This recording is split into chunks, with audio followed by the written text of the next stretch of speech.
Good morning. Welcome to Dream Big Today and our morning daily Bible study. My name is Corey Steinke, and today is April 24th. And today, as we continue in Judges, one of the questions I'm going to want to ask is how close is close enough to what God tells us to do? I think it's continuing in Judges where Joshua has led the tribes to the Promised Land. And we're going to see how they engage in their occupation of those promised lands. So we'll see who can get connected here and where we as we get started.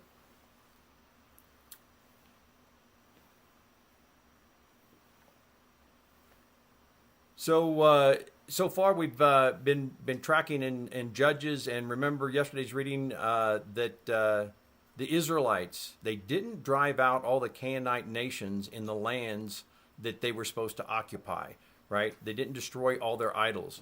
And this tends to come back to haunt them constantly. Every time I read through Judges, it's like, oh no, don't do that, don't do that. It's just, they just tend to only accomplish 70 or 80% of what they're supposed to be doing. It seems like they're constantly failing to fulfill what God has for them. The land was under Israelite control, but they didn't follow the specifics of what God told them to do. So again, it seemed like they hesitated once again in fulfilling what God asked them to do. Was it that they didn't listen? Did they think they had a better way? Did they not understand the reasoning of what God was telling them and why? We could ask pretty much the same questions of society today. How we respond and how we act about things. And quite honestly, it's the same questions we could ask Adam and Eve, right? Why did they not follow what God told them to do? What about ourselves? Do we ask ourselves these same questions, right?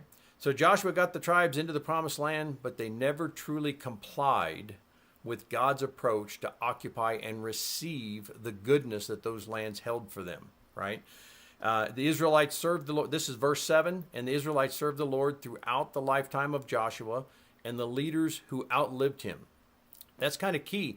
So it shows there was strong leadership, not only from Joshua, but across the entire leadership of the tribes.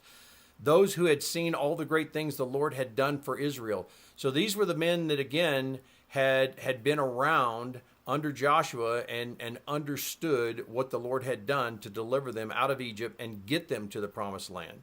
But once that leadership waned, they stopped pursuing the guidance or the specifics of what God told them to do, right? To cleanse the land. So doesn't this show that strong leadership of Joshua, Caleb, and those of that era, or think of it at that generation? So even in society today, we see when there's strong leadership that society can be moving forward, making progress, standing on solid ground, so to speak. But once again, that pendulum can swing the opposite way, and we see the decline in how things are conducted. And it's no different from the Old Testament to till today. It's about how we respond to positive leadership, right? It seems throughout history that pendulum effect tends to go back and forth.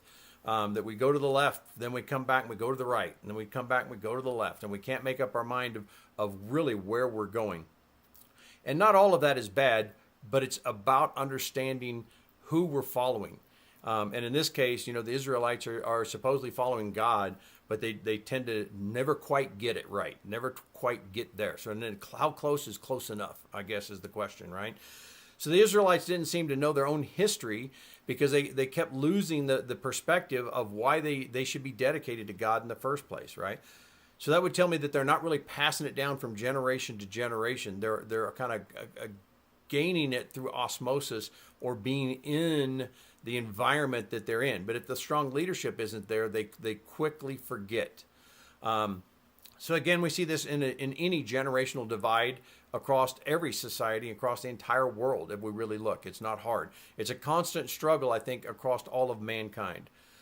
As we look at Judges 3, let's start with verse 5. So the people of Israel lived among the Canaanites, the Hittites, Amorites, Pezerites, Hivites, and the Jebusites, and they intermarried with them. Israelite sons married their daughters, and Israelite daughters were giving in marriage to their sons, and the Israelites served their gods. So once again, the Lord told them that they were going to have problems if they didn't remove the people from the land. And it wasn't just that, well, they were going to leverage these people as a workforce, but they intermarried. And so they not only adopted them, in a sense, into their society, but they adopted their traditions and their gods into Israelite society. So now all of a sudden, the intermarriage, had a great influence on what gods they were going to worship. So the intermarriage of these nations was expressly forbidden in the law of Moses. Back in Exodus 34 and Deuteronomy 7, it talks about it, right? Because it would turn their hearts away from serving the Lord. This verse describes exactly how that happened. There's always a reason that the Lord tells us the specifics of what he tells us. He gave very specific instructions for the design of the ark for a reason, right? And the same with the tabernacle. They were very specific because every aspect had something important, some level of importance to it, to the operation of the whole. Human nature tends to look and take what the Lord tells us, what he tells us to do, and wants to run with it, and we want to go run and execute it in our own power and our own means. Perhaps the how he told us to accomplish it is just as important if we really listen for that. So too often we want to hear the what, and we want to run off and start accomplishing it instead of thinking and asking him, okay, Lord, now how? Which path is the right path for me to try to accomplish this? When I teach in biblical planning, it works when we slow down. I tell people it's like taking the puzzle pieces out of the box, laying them on the tabletop, turning them all right side up, and then start organizing. Well, here's a bunch of white ones, here's a bunch of green ones. That organizational planning, laying out our pieces to our plan, is where we can now pray over it, and God and the Holy Spirit can guide us. Oh, look, this piece has 2 straight edges. Here's a piece with 1 straight edge. And you can start setting those pieces aside, which gives us the framework of what we're going to put together, or the how we're going to accomplish the assembly of this puzzle. So, as we look at the puzzles of life, we need to look back to God to help us, guide us in how we intend to do things. But he can only do that when we allow him to interject into our planning. When we take our plan and we start running off with execution faster than he can guide us, once again, we get ahead of God. And I think that's where we lose track, right? So we see by verse 8, this is fairly short-lived as the Israelites served the king of Mesopotamia, modern-day Western Iraq. So they served for 8 years.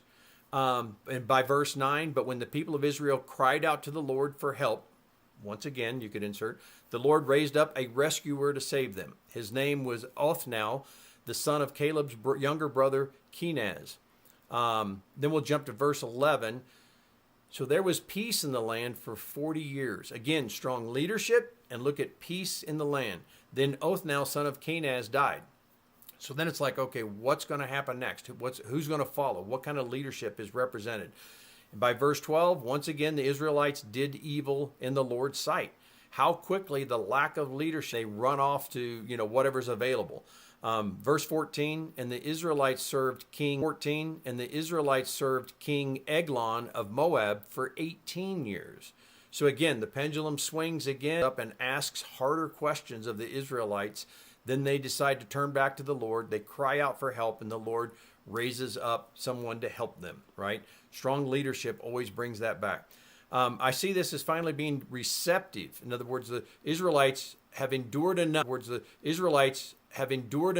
That they slow down and they turn back to God, and they're finally receptive to listen to what the Lord tells them. Again, it's that we always tend to turn to the Lord in our time of need, and we forget him in our time of praise and worship, or our time of when things are going well for us, right? So each iteration, may last a different period of time, but it's just that swing of the pendulum back and forth.